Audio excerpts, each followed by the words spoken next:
Əziz müdavimlər, bu gün yer zərfləri və məkan mənalı isimlər arasındakı oxşar və fərqli cəhətlərə baxırıq və onları necə fərqləndirməyi öyrənirik. Bilirik ki, hər ikisində məkan məzmunu vardır və hər ikisinin demək olar sualları eynidir. Haraya sualı eynidir. Ona görə də yer zərfləri və məkan mənalı isimlər çox hallarda bir-birləri ilə qarışdırılır. Bəs biz bunları necə fərqləndirək? Qayda necədir? Yer zərfləri yönlü kal şəkilçisi qəbul etmədən də istiqamət bildirə bilir. Amma məkan mənalı isimlər istiqamət bildirməsi üçün mütləq yönlü kal şəkilçisi qəbul etməlidirlər.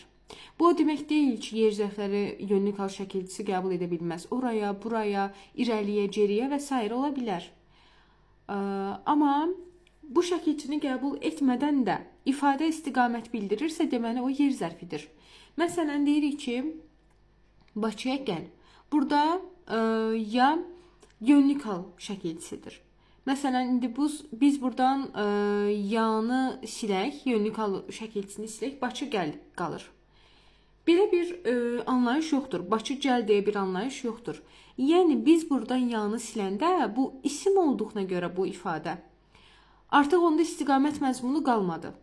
Lakin ora gəl və ya mən istəsəm deyə bilərəm ki, oraya gəl şəklində də bunu deyə bilərəm, ya da artıra bilərəm. Yəni yönlü kal şəkilçisi də artıra bilərəm. İstəyərəm deyərəm ora gəl, istəyərəm deyərəm oraya gəl. Yəni yönlü kal şəkilçisi artırmadan da istiqamət məzmunu bildirdi.